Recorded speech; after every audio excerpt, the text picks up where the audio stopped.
មានទាំងអស់គ្នាថ្ងៃនេះខ្ញុំមកអានអំពីតារាងប្រៀបធៀបភាពខុសគ្នារវាងការធ្វើទីផ្សារបណ្ដាញត្រឹមត្រូវនិងការធ្វើទីផ្សារបណ្ដាញបោកប្រាស់បារាខ្ចីដែលខ្ញុំទទួលបានគ្រានោះដោយសារតែខ្ញុំស្គាល់ចំណុចខ្សោយខ្លួនឯងមិនទាន់អស់ខ្ញុំនៅស្គាល់ខ្លួនឯងមិនទាន់ច្បាស់នៅឡើយខ្ញុំកំពុងបង្ហាញបងប្អូនពីចំណុចបរាជ័យដែលខ្ញុំធ្លាប់ឆ្លងកាត់ដើម្បីឲ្យបងប្អូនបានដើរកិច្ចដើរជៀសពីផ្លូវបរាជ័យដែលខ្ញុំធ្លាប់ដើរខុសរួចមកហើយពេលយើងស្គាល់ពីចំណុចខ្សោយរបស់ខ្លួនអស់ទើបងាយស្រួលក្នុងការផ្គុំម៉ាញ់ម៉ាំរបស់យើងភាពខ្ជិលច្រអូសខ្ញុំជឿថាគ្រប់ការងារទាំងអស់គ្មានការងារណាដែលងាយស្រួលនោះទេពួកយើងគ្រាន់តែមានភាពទទួលខុសត្រូវផ្សេងពីគ្នាតែប៉ុណ្ណោះបើចង់ឲ្យតែជាមនុស្សជោគជ័យរឹតតែមិនងាយស្រួលវាទាមទារទាំងពេលវេលាទាំងកំណត់ទាំងកម្លាំងកាយទាំងកម្លាំងចិត្តដើម្បីពុះពៀនទៅមុខគ្រប់វិនាទីភាពជោគជ័យមិនអាចកើតឡើងដោយការកេងស្រមៃតែម្យ៉ាងហើយមិនព្រមធ្វើសកម្មភាពនោះទេប្រសិនបើយើងខ្ជិលសូម្បីតែអានសៀវភៅមួយក្បាលក៏មិនអានភ្ញាក់លឿនក៏មិនបានហត់នឿយក៏មិនកើតនោះច្បាស់លាស់ណាស់យើងមិនទទួលបានជោគជ័យនោះទេកីឡាករប្រដាល់ម្នាក់ចង់ខ្លាចជាជើងឯកក៏ត្រូវតែវឹកហាត់លោតដុំខ្លួនយ៉ាងតឹងរ៉ឹងបំផុតដែរមិនមែនដេករហូតដល់ថ្ងៃប្រកួតក៏រំពឹងជ័យជំនះនោះទេហើយដូច្នេះហើយយើងត្រូវតែប្រឹងប្រែងឡើងវិញកុំបន្តភាពខ្ជិលច្រអូសតទៅទៀតរាប់អានចាប់មិត្តភ័ក្តិមានច្រើនប្រភេទណាស់ហើយមិត្តខ្លះនឹងនាំយើងឲ្យរីកចម្រើនអភិវឌ្ឍទៅមុខជាមួយគ្នាប៉ុន្តែមិត្តខ្លះនឹងអូសទាញយើងទៅតែផ្លូវមិនល្អប៉ុណ្ណោះខ្ញុំបានឆ្លងកាត់ការអានរាប់អានមិត្តជាច្រើនប្រភេទណាស់មកហើយមិនថាមិត្តដែលបបួលខ្ញុំដើរលេងលុយឆៃមិត្តដែលសម្លឹងតែប្រយោជន៍និងមិត្តដែលទាញឲ្យខ្ញុំធ្លាក់ជ្រោះរងគ្រោះមិនតិចដងដោយពាក្យចាស់ពោលថារាប់អានមិត្តជាបណ្ឌិតយើងនឹងក្លាយទៅជាបណ្ឌិតតែបើរាប់អានមិត្តជាចៅនោះយើងនឹងក្លាយជាចៅដូច្នេះហើយទៅការជ្រើសរើសមិត្តភ័ក្តិដើម្បីខ្សែគប់ជារឿងសំខាន់ណាស់បើយើងនៅតែបន្តរាប់អានមិត្តដែលដើរចាយតែមិនប្រឹងប្រែងរកចំណូលឬអភិវឌ្ឍខ្លួននោះទេយើងប្រៀបដូចជាកំពុងតែដើរផ្លូវរអិលហើយមិនយូរមិនឆាប់ច្បាស់ជាដួលមិនខានហេតុនេះយើងត្រូវជ្រើសរើសមិត្តល្អម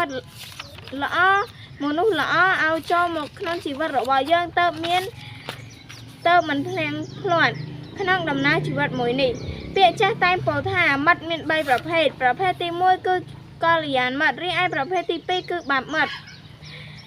កល្យាណមិត្តបែងចែកជា2ប្រភេទទៀតគឺខ្លួនជាមនុស្សចិត្តជាមនុស្សគឺជាប្រភេទមនុស្សធម្មតាមិនចិត្តមានចិត្តល្អស្រឡាញ់អំពើល្អខ្លួនជាមនុស្សចិត្តជាទេវតាគឺជាប្រភេទមនុស្សខ្លាំងពូកែពេលខ្លួនកាន់តែរីកចម្រើនអ្នកប្រស័យតាក់ទងជាមួយយើងកាន់តែរីកចម្រើនតាមដែរកល្យាណមិត្តចិត្តជាទេវតាតែងតែជួយយកអាសាជួយជ្រោមជ្រែងគិតតែរឿងវិជ្ជមានគិតតែរឿងរីកចម្រើនពំនាមនាំឲ្យសេចក្តីសុខភាពមានបានត្រចះត្រចង់ដល់មនុស្សជុំវិញរីឯបាបមិត្តមាន3ប្រភេទខ្លួនជាមនុស្សចិត្តជាសត្វគឺជាប្រភេទមនុស្សមិនចេះជួយដល់អ្នកដទៃជាមនុស្សក៏តែផលប្រយោជន៍ខ្លួនឯងហើយមិនសូវខ្វល់ពីអារម្មណ៍មនុស្សជុំវិញខ្លួនចិត្តមិនស្មោះសរក៏តែរឿងអវិជ្ជមានខ្លួនជាមនុស្សចិត្តជាប្រែតគឺជាមនុស្សអាក្រក់កម្រិតខ្ពស់អាចនិយាយបានមួយម៉ាត់ទៀតថាជាមនុស្សចង្រៃឲ្យតែយើងនៅក្បែរមានរឿងមិនល្អកើតឡើងបបួលផឹកស៊ីបាឡាយផឹកដងងាប់ខ្លួនបបួលយើងលេងល្បែងលេងដាប់រលាយផ្ទះរលាយដីស្លាប់ទាំងខ្លួនក៏មានមនុស្សប្រភេទនេះបបួលយើងមានស្រីញីឬបបួលធ្វើរឿងជាច្រើនដែលសង្គមស្អប់ខ្ពើមមិនស្មោះត្រង់កុហកបោកប្រាស់គ្មានធាតុពិតច្បាស់លាស់នៅក្នុងខ្លួនគ្មានការទទួលខុសត្រូវហ៊ានដុតផ្ទះយើងដើម្បីស្ងោរពងមាន់មួយគ្រាប់ពួកគេជាមនុស្សល្អតែពីមុខហើយចាក់ពីក្រោយខ្នងដូច្នេះចូលយើងប្រុងប្រយ័ត្ននិងជៀសឲ្យឆ្ងាយពីមនុស្សក្រុមនេះខ្លួនជាមនុស្សចិត្តជានរករស់នៅឋាននរកគឺជាប្រភេទមនុស្សអាក្រក់ជាក្រុមជាពួកជាមនុស្សសង្គមស្អប់ខ្ពើមធ្វើរឿងជាច្រើនបំផ្លាញដល់អ្នកដទៃមនុស្សជាសាតាំងជាបិសាចក្នុងគំនិតគិតតែពីរឿងអាក្រក់ហ៊ានធ្វើគ្រប់យ៉ាងដើម្បីតែប្រយោជន៍ផ្ទាល់ខ្លួន ហ ពួកគេជាមនុស្សប្រភេទសរសេរនៅក្នុងដៃលុបនៅជើងគ្មានការទទួលខុសត្រូវគ្មានភាពច្បាស់លាស់ដូច្នេះហើយសូមយើងប្រុងប្រយ័ត្នជៀសឲ្យបានឆ្ងាយទីបំផុត9ចំណុចដើម្បីស្គាល់កល្យាណមិត្តតើយើងធ្វើបែបណាដើម្បីស្គាល់បានថានរណាជាកល្យាណមិត្តហើយងាយស្រួលរាប់អានកុំឲ្យខុសចំណុចទី1ចូលចិត្តរៀនសូត្រជាមនុស្សចូលចិត្តរៀននៅក្នុងសាលារៀនក្នុងសង្គមរៀនអ្វីដែលមានប្រយោជន៍បើកចិត្តទូលាយនិងកាត់តែរឿងអវិជ្ជមានចំណុចទី2ប្រកបការងារត្រឹមត្រូវជាមនុស្សប្រកបការងារច្បាស់លាស់រកស៊ីត្រឹមត្រូវធ្វើការងារដែលបង្កើតភាពរីកចម្រើនដល់ខ្លួននិងអ្នកដទៃចំណុចទី3ប្រជុំប្រឹក្សាយោបល់ជាក្រុមមនុស្សអាចប្រជុំប្រឹក្សាយោបល់ឲ្យគ្នាទៅវិញទៅមកឲ្យយោបល់បង្កើតគំនិតទៅរកភាពត្រឹមត្រូវចំណុចទី4អាចពិភាក្សាគ្នានិងធ្វើអ្វីមួយជាមួយគ្នាបានជាមនុស្សអាចគិតគូរធ្វើការងារជាមួយគ្នាបានប្រកបការងាររកស៊ីចូលរួមគ្នាដោយការកំណត់ច្បាស់លាស់មិនលំអៀងចំពោះរាល់អ្វីដែលធ្វើរួមគ្នាចំណុចទី5ជាមនុស្សអាចណែនាំបានជាមនុស្សបើកចិត្តបើកបេះដូងខុសចេះទទួលខុសត្រូវទទួលកំហុសស្ដាប់ការណែនាំចេះតបបែនមិនរងរូបព្យាយាមអភិវឌ្ឍគ្រប់ពេលវេលាហើយទទួលស្គាល់ការពិតចំណុចទី6ជាបុគ្គលមកចាត់ច្បាស់លាស់ជាមនុស្សត្រឹមត្រូវមិនចេះរញ៉េរញ៉ៃគោរពពេលវេលាគោរពដៃគូសហការចេះឲ្យតម្លៃគ្នាចេះគោរពចាស់ទុំមានសុជីវធម៌ឬមកចាត់រាល់ការងារចំណុចទី7ជាបុគ្គលមានគោលដៅពិតប្រាកដជាមនុស្សមានផែនការច្បាស់លាស់មាន backup plan ការពារហានិភ័យធ្វើអ្វីមួយមានចម្ងល់ការពារ5ទៅ6ដងមានផែនការនិងគម្រោងច្បាស់លាស់មិនលំអៀងជាមនុស្សតស៊ូព្យាយាមប្រើរយៈពេល24ម៉ោងមានប្រយោជន៍ដល់ខ្លួននិងអ្នកដទៃចំណុចទី8ជាបុគ្គលមានចិត្តមេត្តាករុណាសន្ទុះប្រពៃជាមនុស្សមានចិត្តល្អចិត្តបរិសុទ្ធមិនចេះគុំគុនចេះលើកលែងអធ្យាស្រ័យមិនចេះច្រណែនឈ្នានីសអ្នកដទៃពេលឃើញគេរីកចម្រើនជាងខ្លួនមានតែជួយលើកដំកើងហើយគិតតែរឿងអវិជ្ជមានគឺតែរឿងវិជ្ជមានក្នុងខួរក្បាលមានតែអំពើល្អសេចក្តីល្អសារព្រោះសេរីល្អដល់ខ្លួននិងអ្នកដទៃចំណុចទី9យកភាពច្បាស់លាស់ត្រឹមត្រូវជាធំជាមនុស្សផ្ដល់តម្លៃលើភាពត្រឹមត្រូវស្មើគ្នាមិនលំអៀងទៅខាងបពួកណាមួយឃើញខុសថាខុសឃើញត្រូវថាត្រូវចេះយកកលៈទេសៈចេះបត់បែនរហ័សតាមសភាពការយកភាពត្រឹមត្រូវជាគោលរាល់កិច្ចការមិនត្រូវមិនថាការងារតូចធំគឺត្រូវតែស្មើភាពច្បាស់លាស់មិនលំអៀងការរាប់អានមនុស្សខុសក៏ជាចំណុចខ្សោយមួយរបស់ខ្ញុំមួយដែរចំណុចខ្សោយមួយនេះបានបំផ្លាញជីវិតខ្ញុំឲ្យលិចលង់ដល់ចំណុច0តែម្ដងខ្ញុំមិនមែនគិតរហ័សធ្វើរហ័សតែចំពោះរឿងរកស៊ីទេសូម្បីតែរឿងរាប់អានមិត្តនិងជ្រើសរើសគូជីវិតក៏ខ្ញុំគិតរហ័សសម្រាប់ចិត្តរហ័សដូចគ្នាដែលធ្វើឲ្យដើមឆ្នាំ2015ខែទៅជាពេលវេលាដែលបង្កប់នៅការឈឺចាប់និងភាពសោកស្ដាយបំផុតនៅក្នុងជីវិតខ្ញុំឆ្លងកាត់ជីវិតយុវវ័យនរណាក៏បានប្រទះនឹងស្នេហាហើយក្តីស្នេហ៍ក្នុងជីវិតយុវវ័យជាក្តីស្រឡាញ់ដែលភ័យស្រួយទីបំផុតខ្ញុំមិនទាន់ដឹងផងថាគួរជ្រើសរើសនារីបែបណាមកធ្វើជាគូរួមសុខរួមទុកជាមួយគ្នាពេញមួយជីវិតដល់ឆ្នាំ2015ជាពេលវេលាដែលជីវិតខ្ញុំធ្លាក់ដុនដាបបំផុតខ្ញុំបង្ហាត់ប្រាក់វិនិយោគក្រៅស្រុកទាំងអស់ដោយលក់ឡានលក់របស់របរព្រមទាំងប្រកាសលក់ផ្ទះដែលជាប់ធនាគារទៀតទីបំផុតខ្ញុំសល់តែម៉ូតូคลิกមួយដើម្បីជិះតាក់ទងការងារប៉ុណ្ណោះខ្ញុំមិនខុសពីមនុស្សដែលប្រឹងស្រវាឡើងដល់ទីខ្ពស់ហើយត្រូវធ្លាក់មកវិញគឺឈឺខ្លាំងណាស់ពេលនោះខ្ញុំរកប្រាក់ចំណូលក្នុងមួយខែបានតែ$500តែត្រូវបង់ប្រាក់កម្ចីឲ្យធនាគារមួយខែដល់ទៅជាង$900គ្រានោះខ្ញុំគ្មានលទ្ធភាពរកប្រាក់បង់ធនាគារគ្រប់ចំនួនទេពិតជាមិននឹកស្មានសោះថាជីវិតធ្លាក់ដល់ចំណុចនេះសោះខ្ញុំជាមនុស្សគោរពពាក្យសម្ដីហើយការពារកិត្តិយសខ្លួនឯងណាស់កលៈទេសៈនោះចាំបាច់ត្រូវចងការប្រាក់ឯកជនដើម្បីរស់ចាយវាយប្រចាំថ្ងៃដោះបំណុលធនាគារនិងយកទៅរកស៊ីតែមិនចាំគោលដៅរហូតដល់ខាតអស់ដោយសារតែចំណូលតិចខ្ញុំបានបង្កើតកំហុសធំឡើងក្នុងមួយប្រព្រឹត្តភ្នែកដែលការខ្ចីប្រាក់ពី ច្រើនកន្លែងបង្វិលយកមកពីនេះទៅសងអ្នកនោះការប្រាក់កើនឡើងតាំងពី 3% រហូតដល់ខ្ញុំហ៊ានឲ្យគេ 20% ដើម្បីដោះទល់ជាមួយមួយពេលយូរទៅខ្ញុំចំពាក់បំណុលគេជុំទៅគ្រាន់តែមួយឆ្នាំខ្ញុំត្រូវបង់ការប្រាក់ដល់ទៅ$30,000នៅពេលដែលជីវិតខ្ញុំលិចលង់មកភ័ក្រក៏ធ្លាប់រាប់អានគ្នាពីមុនក៏បាត់មុខអស់តាមស្មានប្រហែលគេខ្លៅខ្ញុំខ្ចីប្រាក់ហើយមើលទៅគ្មាននរណាអាចស្មានទុកមុនពីរឿងរ៉ាវថ្ងៃស្អែកដែលមិនទាន់មកដល់បានឡើយជីវិតមិនអាចទទួលបានតែក្តីសុខគ្រប់ពេលវេលាទេវាអាចមានសុខក៏មានទុក្ខថ្ងៃមួយយើងអាចបាត់បង់មនុស្សដែលយើងស្រឡាញ់បំផុតថ្ងៃមួយមនុស្សដែលយើងទុកចិត្តបំផុតក៏អាចនឹងក្បត់យើងទាំងអស់នេះសុទ្ធតែជាស្នាមរបួសដែលដកជាប់ក្នុងបេះដូងខ្ញុំឈឺហើយត្រូវចាំតកុំបង្កឲ្យមានរបួសថ្មីទៀតនៅលើរូបកាយដដែលនេះខណៈពេលដែលខ្ញុំកំពុងតែបាត់បង់គ្រប់យ៉ាងទៅហើយមនុស្សដែលខ្ញុំស្រឡាញ់ក៏ចាកចេញពីជីវិតរបស់ខ្ញុំចំណែកមិត្តភក្តិក៏ប្រមាថមើលងាយខ្ញុំដោយសារតែខ្ញុំធ្លាក់ខ្លួនដល់ចំណុច0នៅពេលខ្ញុំសល់តែផ្ទះមួយលក់សង់បំណុលគេនិងម៉ូតូមួយគ្រឿងតែប៉ុណ្ណោះស្នេហាភ្លេចមិនតល់បង្ហាញខ្លួនតែមួយប្រពេចភ្នែកក៏រលាកបាត់រូបរាង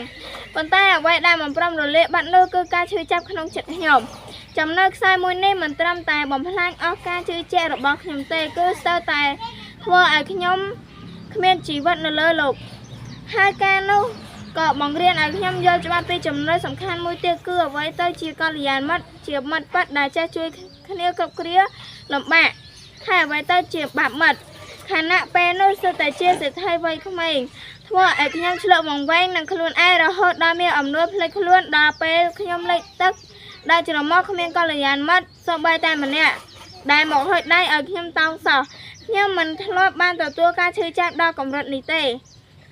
អ្វីដូចជាការឡើងផ្ទួនពេកតតែខ្ញុំទប់ចំហលែងតាន់ក្នុងពេលតែមួយខ្ញុំត្រូវបាត់បង់អ្វីទាំងអស់ទាំងប្រាក់កាក់ទាំងស្នេហាអារម្មណ៍ឈឺចាប់ដល់កម្រិតនេះបានជំរុញឲ្យខ្ញុំមានគំនិតផ្ដេសផ្ដាសចង់បញ្ចប់ជីវិតខ្លួនឯងគ្រប់ពេលវេលាទោះរស់នៅបន្តក៏គ្មានន័យអ្វីដែរព្រោះជាប់បំណុលគេជុំទៅផ្ទះក៏លក់មិនដាច់ស្នេហាក៏បែកបាក់ខ្ញុំមិនចង់ត្រឡប់ទៅរំខានឪពុកម្ដាយរឿងប្រាក់កាក់បំណុលរបស់ខ្ញុំខណៈនោះគាត់ក៏កំពុងបងខាតធ្ងន់ធ្ងរដែរពេលនោះខ្ញុំពិតជាមានការបាក់ទឹកចិត្តខ្លាំងណាស់រាត្រីមួយដែលខ្ញុំចង់ចាំមិនភ្លេចរហូតដល់ថ្ងៃនោះ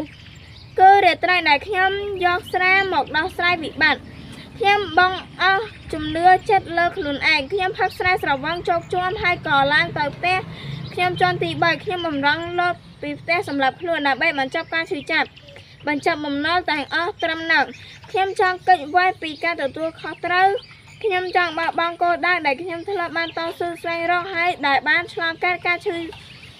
ចាប់ផ្ដើមដល់លំបាករហូតមកដល់ពាក់កណ្ដាលផ្លូវទៅហើយនៅពេលដែលខ្ញុំអស់ក្តីសង្ឃឹមយ៉ាងខ្លាំងនោះស្រាប់តែដូចមានអ្វីមួយមកដាស់សតិខ្ញុំថាជីវិតខ្ញុំមិនអាចបញ្ចប់ត្រឹមនឹងទេហេតុផលដែលដាស់សតិខ្ញុំមុនគេបង្អស់គឺក្តីស្រឡាញ់ដែលឪពុកម្ដាយមានចំពោះខ្ញុំទម្រាំខ្ញុំមានជីវិតរស់ដល់ថ្ងៃនេះលោកមានគុណទាំងពីរត្រូវលះបង់មិនតិចនោះទេមិនថាកម្លាំងកាយកម្លាំងចិត្តញើសឈាមនិងទឹកភ្នែកខ្ញុំមិនគួរបោះបង់ក្តីស្រឡាញ់ដ៏មហាសាលរបស់អ្នកមានគុណបោះបង់ជីវិតខ្លួនឯងដើម្បីមនុស្សដែលមិនឲ្យតម្លៃខ្ញុំតតែសោះនោះទេខ្ញុំធ្លាប់មានអំណួតថាខ្លួនឯងអស់ចាស់ហើយរវៃមកចោះចាញ់ត្រឹមឧបសគ្គប៉ុណ្ណឹងទៅវិញខ្ញុំបែរជាភ្លេចពាក្យសន្យាចំពោះអ្នកមានគុណថានឹងធ្វើជាកូនល្អជាមនុស្សថ្មីមិនឲ្យពួកគាត់អស់សង្ឃឹមពេលនេះស្រាប់តែគិតខុសចង់បោះបង់ជីវិតខ្លួនឯងដែលអ្នកម្ដាយបានតស៊ូលះបង់ដើម្បីតែជីវិតរបស់គាត់ដើម្បីខ្ញុំមុននេះខ្ញុំកំពុងស្ថិតនៅមាត់ជ្រោះមរណៈទៅហើយស្លាប់នឹងរស់ខុសគ្នាត្រឹមតែមួយប្រព្រឹត្តភ្នែកប៉ុណ្ណោះខ្ញុំមិនទាន់បានតបស្នងសងគុណមិនទាន់បានគោរពបម្រើឪពុកម្ដាយទាន់ពេល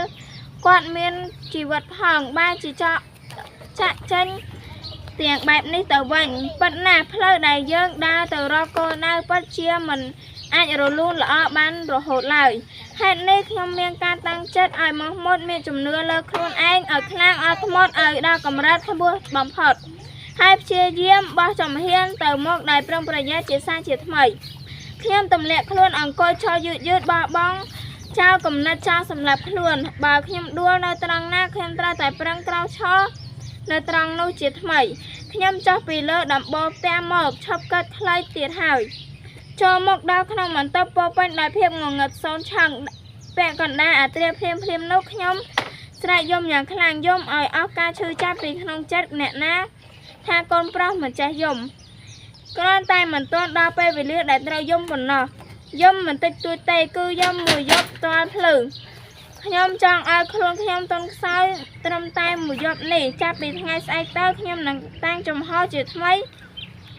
ដើម្បីបោះចំហៀនទៅមុខបន្តទៀតខ្ញុំក៏មានចំណុចខ្សោយច្រើនទៀតដែលខ្ញុំបានកត់ត្រាទុកដើម្បីកែប្រែខ្លួនដូចជា 1. ធ្វើអ្វីលឿនរហ័សពេក 2. ធ្វើអ្វីច្រើនក្នុងពេលតែមួយ 3. ការធ្វើតែងតែផ្ដោតច្រើនធ្វើឲ្យខាតពេល 4. តែងតែបង្ខំខ្លួនឯងឲ្យសម្រេចគោលដៅលើសចំណុច 5. ឆាប់ជឿគេពេកត្រូវតែកែប្រែចេញ 6. ជួយគេរហូតពេលខ្លះត្រូវរងថ្មបាក់ចំនួនគេត្រូវកែចេញ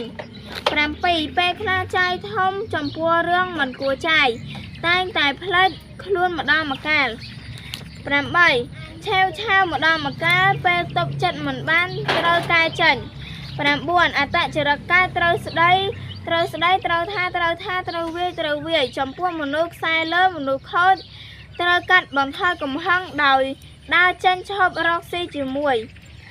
10. បើកឡានចុចទូរស័ព្ទត្រូវកែប្រែចេញ 11. ញ៉ាំសាច់ច្រើនជាងបន្លែថ្ងៃក្រោយអាចប៉ះពាល់សុខភាពចំណុចខ្សោយដែលខ្ញុំមានសុទ្ធតែបានកត់ត្រាក្នុង mind map ឲ្យខ្ញុំបានឃើញរាល់ថ្ងៃដើម្បីកែប្រែខ្លួនបំបត្តិចំណុចខ្សោយទាំងនោះឲ្យអស់ហើយបងប្អូនប្រកាសជាអាចកត់ត្រានិងកែប្រែចំណុចខ្សោយរបស់ខ្លួនឯងបានដូចគ្នាដើម្បីកសាងភាពរីកចម្រើនសម្រាប់ជីវិតរបស់យើងព្រោះចំណុចខ្សោយប្រៀបដូចជាជំងឺមហារីកនៅក្នុងខ្លួនយើងបើយើងរកមិនឃើញរកសញ្ញាយើងមិនអាចដឹងថាត្រូវព្យាបាលរបៀបណានោះទេខ្ញុំសូមជួនជាគំនិតខ្លះក្នុងការស្វែងយល់រកចំណុចខ្សែរបស់បងប្អូនហើយកត់ត្រាវាចេញមកដើម្បីកែប្រែទម្លាប់អាក្រក់នោះចេញមកមានដូចជាចំណុចខ្សោយត្រូវកែប្រែចូលចិត្តគិតអវិជ្ជមានបំភ័យខ្លួនឯងមិនស្របទាញរឿងមិនល្អដាក់ខ្លួនជាប្រចាំគិតតែរឿងអត់ប្រយោជន៍រំខានអារម្មណ៍គិតរហ័សធ្វើរហ័សទាំងមិនបានគិតពិចារណាចិត្តមិននឹងណរេរតាមសម្ដែងមโนជុំវិញខ្លួនចិត្តមិននឹងណរេរក្នុងការសម្រេចចិត្តមិនម្ចាស់ការលើខ្លួនឯងចូលចិត្តសន្យាលឿនហើយធ្វើមិនបានតាំងភ័យព្រួយចាក់ស្មុគក្នុងរឿងមិនបានការមានលេសដោះសារពន្យាពេលពីមួយថ្ងៃទៅមួយថ្ងៃខ្ជិះខ្ជាយពេលវេលាទៅលើរឿងមិនបានប្រយោជន៍មិនគោរពពេលវេលាក្នុងការណាត់ជួបឬប្រជុំលែងសើហួសកម្រិតនិងពាក្យមិនបានការនិយាយពាក្យមិនប៉ັດកុហកខ្លួនឯងនិងមនុស្សជុំវិញខ្លួនតែងរបស់អប្រយោជន៍ខាតលៀបឥឡូវនេះអ្នកខ្ញុំសូមថ្លែងអំណរគុណអាជីច្រើនចំពោះអង្គពុំមានទាំងអស់គ្នាដែលបានចំណាយពេលវេលាដែលមានតម្លៃមកស្ដាប់នេះខ្ញុំអានពីដើមដល់ចប់អ្នកខ្ញុំសូមអរគុណនិងសូមជម្រាបលា